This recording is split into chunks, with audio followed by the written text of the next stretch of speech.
Nothing will crush a real estate investor's spirit like landlord stress. The difference between being successful and miserable in managing properties is education. Welcome to Landlord University, where landlords learn. Landlord University is recorded from inside the RentPrep office, where Stephen White and Jeff Pearson share the lessons learned from working with some of the most successful landlords. Welcome to Landlord University in the News. I'm Jeff Pearson. I'm here with my co-host, Stephen White. Hello, Stephen. How are you doing? Hey, Jeff. Pretty good. Excited to be on back on the podcast, and definitely excited to have Jennifer back on for another In the News episode. And she brought us two really good articles that are sure to stir up some good discussion. And in both articles that she had sent over, I think that it's easy to see both sides. So this is going to be an interesting episode. So Jennifer, take it away. Hi, everyone. Our first article is from Austin, Texas. It has to do with a city council ordinance that was passed by the Austin City Council. The City Council and the Apartment Association of Austin, they're at odds now about this housing ordinance concerning subsidized housing. The City Council passed that ordinance, and what it is it would ban discrimination based on a renter's income source, such as Section 8 vouchers or other kind of housing subsidies. The city said that they did this. They were trying to help broaden these housing opportunities for low-income tenants. And a lot of cities across the country have been doing this. We've talked about a couple like Seattle, Chicago, New York. What's interesting about this case, though, is just 24 hours after the ordinance was passed, the Austin Apartment Association sought an injunction to block that ordinance. They claim that the law would unfairly force property owners and landlords to work with the HUD program. They'd have to submit to complicated bureaucratic requirements that they shouldn't have to. So it's just this big mess down there. The lawsuit results, I think they could have real significant implications, not just for Austin, of course, but for other cities and apartment or landlord groups that are seeking, their own particular outcomes in this. Mm-hmm. Definitely interesting. And, I've talked to plenty of landlords who hate the HUD programs, who hate the inspection process that they're put through. So I can understand from that perspective. And sort of my take on it, or my concern, would be when they're creating source of income as a protected class. I think that's opening up a lot of other potential problems. And some of the things that we see here when we look at background checks every day, you've got people who are working off the books, which is, for a landlord, it can be a concern if that person gets hurt. They don't have any insurance coverage typically, or, any workers' comp coverage or anything that's going to protect them while they're out of work. And then, of course, you've got drug dealers and things like that. We see that all the time where, their income is just not matching what the amount of money that they're bringing in or what they're able to pay for rent. And usually large discrepancies like that are a red flag. And, if you're making source of income a protected class, I think that has the potential to hide a lot of potentially bad tenants, such as drug dealers or people who are getting their money from unethical ways. So I don't know if I'm in love with this ordinance necessarily. Well, I think there are a couple of pieces to that puzzle, too. We're trying as landlords to be sure that the people we have in our property are people that we can trust and rely on, not just to pay the bills, but to take care of the property. And we've talked in the past about some of the areas are talking about putting into place laws that make the landlords responsible for what goes on in their property. So if you have a situation where they're coming back to the landlord saying, well, because this person was selling drugs, we're taking your house, or whatever it is they're doing, it really starts to make a problem, because you're forcing these people to accept these tenants by you're discounting their source of income. And that's a tough piece to the puzzle. But on the other hand, I understand their goal to spread out the use of Section 8 vouchers. They don't want everybody who uses a Section 8 voucher to live in one part of town, because they're trying to help these people move up in society. And as they congregate in one place, that part of town, it becomes less of a desirable place to live, or it continues to be a less desirable place to live. So if these people are able to move into other parts of towns and the vouchers provide enough revenue to cover the rent, it makes a lot of sense to allow people to move out of those blighted areas and into the better parts of town. One of the problems that comes with this, though, is, and they mention it in the article, it creates a one-sided contract. Hmm. If you are forced to accept somebody who is paying via HUD voucher, then you're imposing yourself to having inspections, as you mentioned, Steve. So all of a sudden, it's not just that they're paying the bill, they are also requiring you to undergo their inspections, and you have to follow their rules just because that person qualified based on that voucher. And from my experience with dealing with a lot of landlords, I don't think it's necessarily there's not ill intent a lot of times when landlords want to deny accepting HUD. Like you mentioned, I think a lot of it has to do with the fact that you have to play by their rules then, and you have to go through their inspections. But for the most part, a lot of landlords manage just a couple of places, and they're used to doing things the way that they're used to doing things, and so everyone kind of has their own comfort zone when they're screening tenants and what they're looking for, and those people sort of tend to fit a very certain profile.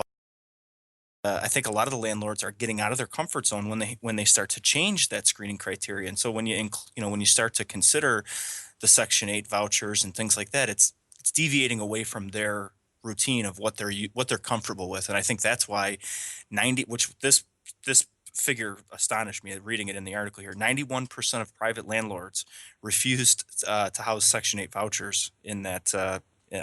According to a survey that they did in Austin. So 91% is a huge, huge number. And I can't imagine that it makes up of all people who just think poorly of Section 8, housing folks and don't want to rent them. I think it's a lot of them that just don't want to climb out of their comfort zone. And like I said, they have their own standards of screening and what they feel fits the profile of a perfect tenant. And that's what they're looking for. And they don't want to they don't want to go away from that and change their business model in a lot of ways. Very true. And we've talked before on the program that it's important for landlords to establish the criteria for the people they want to rent to. If you're in a situation like this, if you're in Austin and you're faced with this, you need to be sure that you continue to pay attention to those standards. Have your standards written down.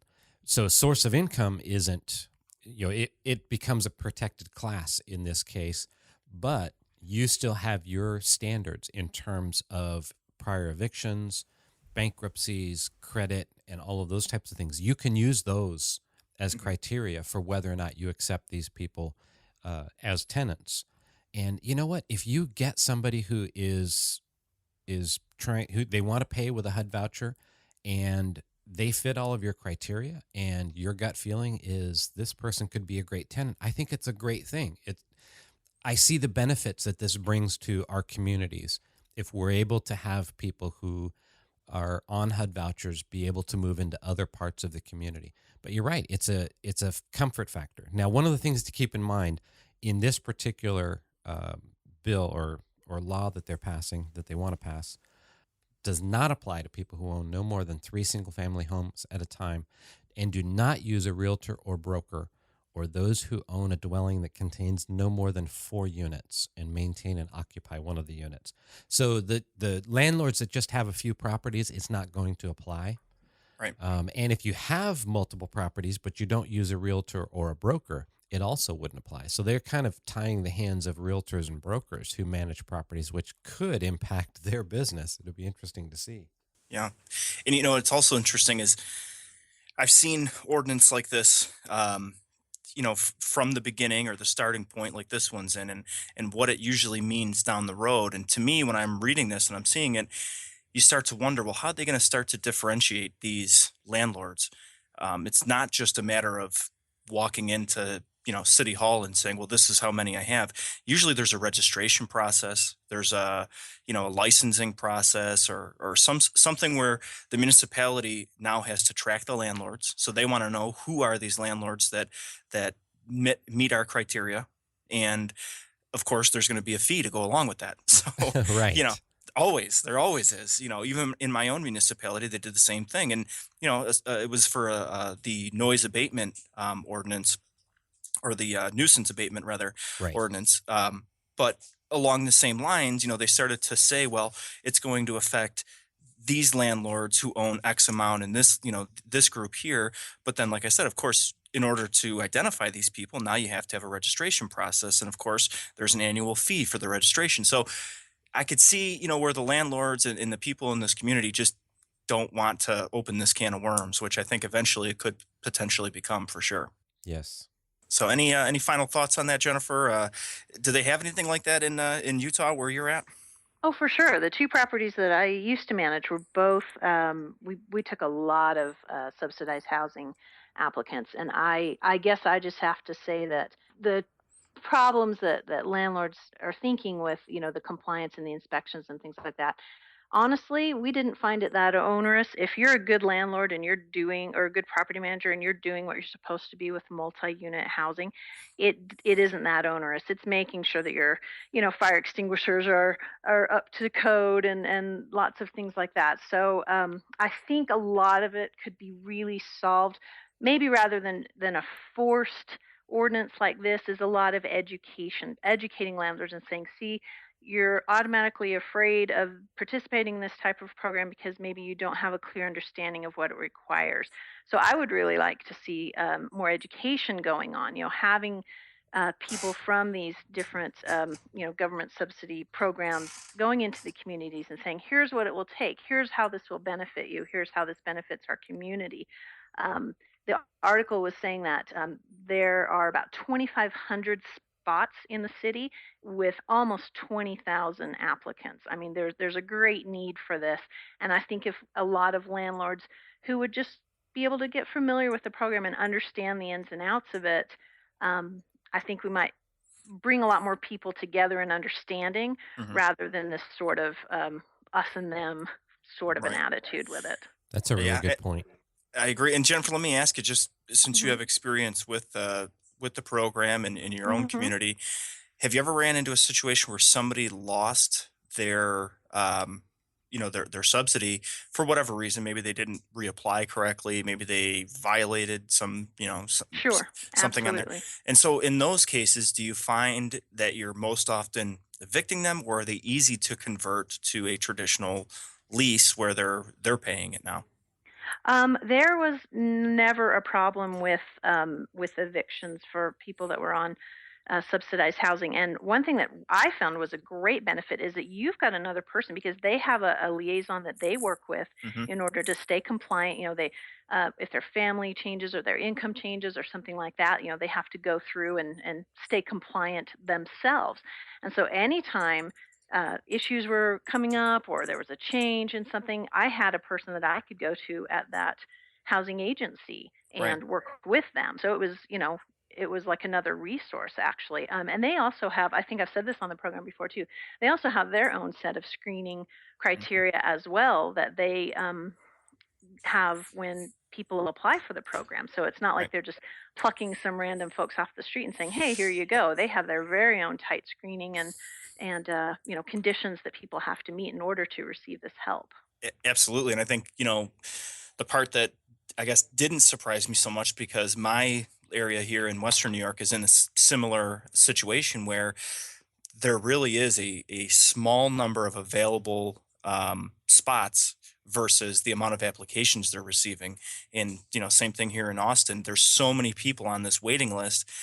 I think that does provide a lot of incentive for people to stay on it, because if they get kicked off for whatever reason, they're not very likely to get back on. I think they're put back into the application Hmm. process, and now you're one of 20,000 People wait applications. years. Yeah, They wait years to get on this. right, exactly. So once you get on it, I feel like the good tenants are the ones Hmm. who want to Sure. keep it, and they don't want to do Hmm. anything to lose it at that point. Yep. And So, bad ones won't stick around with it for very long. right, right. So, Jennifer, overall, you're saying this could potentially be a good thing. Well, again, I see the need. I just don't know if the heavy-handed mandated approach. Mhm. I was thinking most cities, Austin, I know in Salt Lake, there's sort of an east side, west side. Sort of a high, more affluent side of town and a less affluent side of town. And according to this article, they were saying, past this particular highway, there was like such a low percentage of renters with vouchers. It was just, such a stark contrast. I think, as Jeff was saying, just to try and spread that out. You don't want these poor performing schools in these depressed neighborhoods and things like that. You want to be able to lift people up. It strengthens the whole community when everybody's pulling each other up. So Right. I see the need for these types of programs. I'm not sure if this particular approach is the best. The legal mandates for it. I guess if anybody had the answer, then we wouldn't have these news articles to talk about. Right. Exactly. All right. Well, so the next article you were bringing to us, I think is another one where it's easy to see both sides. And this one is interesting because it's touching on a topic that we've been hitting, uh, a number of times over the past couple of episodes, especially in the news. And it's another article on the Airbnb movement that's happening right now. Boy, it's our favorite new topic. I see so Yeah. many articles on this across the country.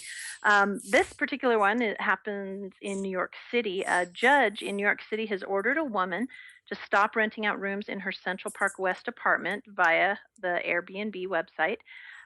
There's some interesting reasons for this. It's primarily because she's making a substantial income. They estimated approximately $78,000 last year. Because of this, she's violating all kinds of zoning laws as well as rent control laws. The woman's been unemployed since 2006, but she's basically made her annual income probably more. It makes you wonder what isn't reported. Hmm. Um, the laws currently in her area do bar landlords from turning residential buildings into hotels and therefore by association tenants from turning their apartments into hotels. A lot of different reasons for this, health and fire standards, health codes, that sort of thing. The owner of the building where she is residing is planning on evicting her for violating her lease agreement after several warnings. This judge granted the preliminary injunction because she felt that the landlord's arguments did have merit. So, once again, another conflict between landlords and tenants and Airbnb. It's hard to imagine making $6,500 a month, and there is no better definition than passive income. I mean, she's Mm, not a landlord, so she's really just renting out the space that she's renting out. So it's more like subletting, and she's making a hmm fortune off of it. And I think the key to this article or this situation here is, like they mentioned, the same standards don't apply, and so really she's turned herself into a hotel enterprise, and she doesn't have to meet any of those standards, of safety issues or anything like that. So I could definitely see the concern from a liability perspective, and I still think that, we're one major event or something terrible happening that's going to make a lot of changes with this, and it just hasn't happened yet. And so in the meantime, I think you're going to see a lot of these little lawsuits come out where they're really trying to put a finger on how to deal with this situation. But you know it's got to be frustrating for the landlord too, knowing that somebody else is making a ton of money off of their property. Yeah, they said in the article that she grew up in that apartment. So she's lived there for many, many years with her father, and her father passed away in 2006. So she's continued to live there under the same rent control laws and same rent control that her father had the right to. And the landlord indicated in the article that he could earn 3 or 4 times what she is currently paying if he was able to evict her and rent it on the open market. She's paying $4,477 a month for rent, and she's making as much as $8,800 a month from Airbnb. Right. And it's just amazing that she has that opportunity, like you said, the ultimate passive income from just renting out an apartment that the law is controlling the rent on. Right. And I would think a simple law to pass would say if you rent to Airbnb, your rent control is null and void. Right. Or maybe there's some sort of I don't know if this would create more problems, but maybe some sort of a profit share with the landlord, Right. or if the landlord could have ultimate, the decision over it and say, yes, you can, and, I'll split it with you or whatever. It just seems so lopsided in this case where, it really doesn't feel fair where the woman's getting, like we talked about, this rent control. She's paying a significantly lower amount. It kind of reminds me a lot of the situation that's happening in San Francisco right now Mm-hmm. too. Yeah. Where the landlords see this huge opportunity to attract the vacationers or the short term stayers, and they're trying to get rid of the long term people because they're chasing where that the trends are and where the money is. And in a case like this lady is just, I mean, capitalizing on it to the fullest. Exactly. So it, it's tough. It's a sticky situation. Like I said, I have a feeling that something major needs to happen before they're going to, make any real major movement on this. I agree. It's definitely a tough one. So Jennifer, any final thoughts on Airbnb and making a ton of money on it? Well, hooray for making money, she's the landlord, the building owners are doing everything. They're doing the maintenance, they're doing the upkeep, they're paying the property taxes, they're doing everything for that building, and she's just pocketing it just for a simple thing. I mean, to me, I think there's a big difference between a building owner making a profit on this and a tenant. I mean, there's the people that are staying with her, they are not subject to any sort of lease agreement. They're not subject to any kind of rules and regulations for the building. They're not subject to anything. And they're actually at risk themselves because they aren't staying in a place that meets the certain codes and health standards that the city has decided are Right. minimally required. So, people are saying, "Woo, great, I get a nice cheap place to stay," and Hmm. she's laughing all the way to the bank, but, it just isn't right. It's just not ethically right for her to pocket that money on the back of the building owner. Yeah. See, Personally, I'm a fan. personally, my opinion. Yeah. Right. I like the concept of Airbnb and people being able to rent places out. The idea of somebody who rents and then sublets, that I'm a little less comfortable with, but I'm not completely opposed to it. I'm not a fan, and I am opposed to somebody who's in a rent control situation being able to rent it out and Mhm. make money when the landlord isn't getting the full market value for that property. And as you said, Steve, whether there's some type of revenue sharing or what I was suggesting, that if you rent to Airbnb, then your rent control is immediately null and void, or with revenue sharing. One of those things should be in place, and I would think that would be a simple law for communities to put in place. But obviously, they're dealing with it on a much bigger level. Yeah, and right before we jumped on the this recording here, I was telling you guys that for the first time I spoke to somebody who was using Airbnb. It was my cousin of mine who's going down to New York City, and she was so excited. Her and her boyfriend were going to be able to stay in an apartment for a week versus a hotel, and so it was interesting to see kind of the other side of it and what really drives Airbnb, because I think that just to see how excited she was for it, this will always be here. There will always be a demand for it. I think that it's a great concept, like you said. I think there's a lot of good things happening with it, but clearly they need to they need to impose some tighter regulations or something to help avoid situations like this. And there's always going to be people who are able to really take advantage of it before they figure it out and start making some major changes to help eliminate that. Exactly. But the need's there, and I think it's exciting for a lot of people. So I don't think it's going anywhere anytime soon. I don't think they're gonna shut down Airbnb. They're gonna need to figure this stuff out before before the website goes anywhere. Yeah, I think you're right. Well, Agreed. great. Thank you both very much. Look forward to talking to you again next week. All right, thanks, guys. Thanks for listening to Landlord University, and remember to visit rentprep.com/landlordu to see show notes and access free resources like forms and guides. And be sure to check out Jeff Pearson hosting his own hit podcast at thementorimpact.com.